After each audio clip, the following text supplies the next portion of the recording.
श्री स्वामी समर्थ. होय, खूप दिवसापासून तुझे मन विचलित आहे.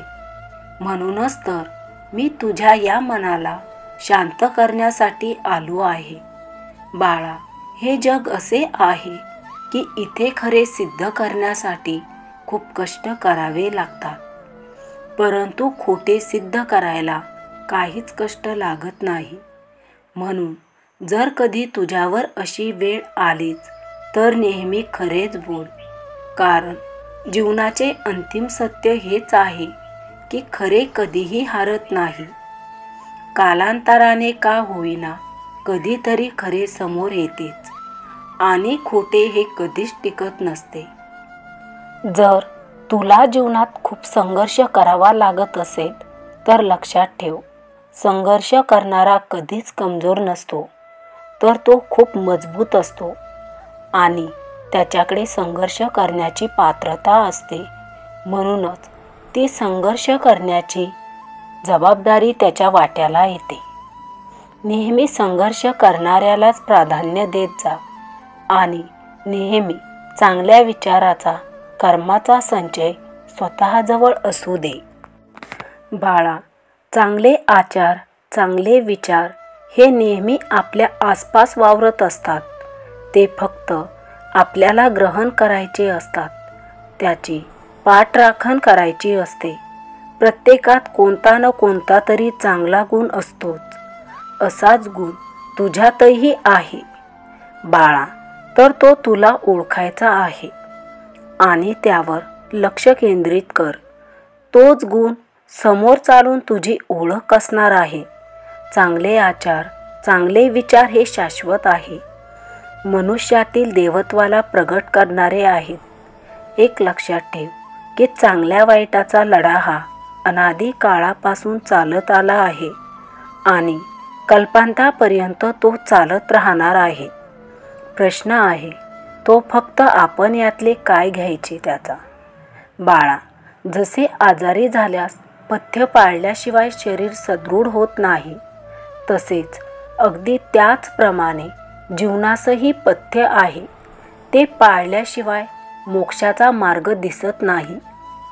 हे पथ्य म्हणजे असत्य बोलू नये, चोरी करू नये, व्यसनाधीन होऊ नये, कोणाचेच वाईट चिंतू नये, कोणाचे वाईट करू नये, शक्य झाल्यास कुणाला विना अपेक्षा मदत करावी, नेहमी सज्जनांची संगत ठेवावी आणि दुर्जनांची संगत टाळावी.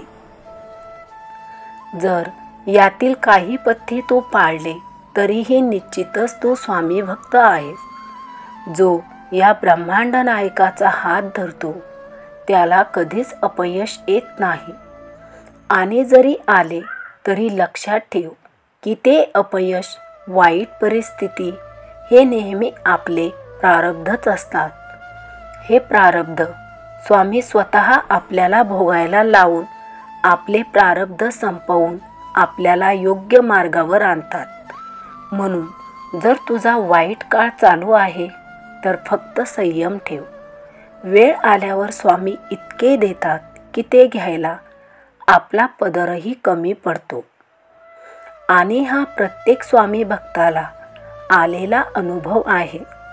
जर तो अशा कठीण काळातून जात असेल तर फक्त स्वामींना एवढेच बोल की स्वामी, मी तुमच्या संगतीशिवाय शून्य आहे.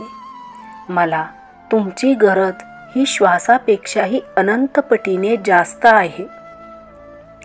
माझ्या आयुष्यातला प्रत्येक क्षण हा तुमच्या इच्छेप्रमाणे घडू द्या. स्वामी, मी अल्पमती अज्ञानी आहे. माझे काही चुकल्यास शिक्षा करा, पण तुमच्या चरणापासून दूर करू नका. मी तुमचा अज्ञानी बाळ आहे. आता तुम्हीच माझा सांभाळ करा असे म्हणून स्वामींचे करुण भावाने स्मरण करा. निश्चितच स्वामींपर्यंत आपली हाक जातेच आणि आपले स्वामी हे खूप दयाळू आहेत. ते आपली खूप चिंता करत असतात. म्हणून स्वामीचरणी अंतिम श्वासांपर्यंत एकनिष्ठ राहावे. माझ्या प्रिय दूता, हा तुझ्यासोबत होणारा दैवी सुसंवाद पूर्ण ऐकल्यास धन्यवाद. एक लक्षात ठेवा, गुरूंचे नामस्मरण हे या प्रापंचिक समस्यावरील खूप प्रभावी औषध आहे. श्री स्वामी समर्थ.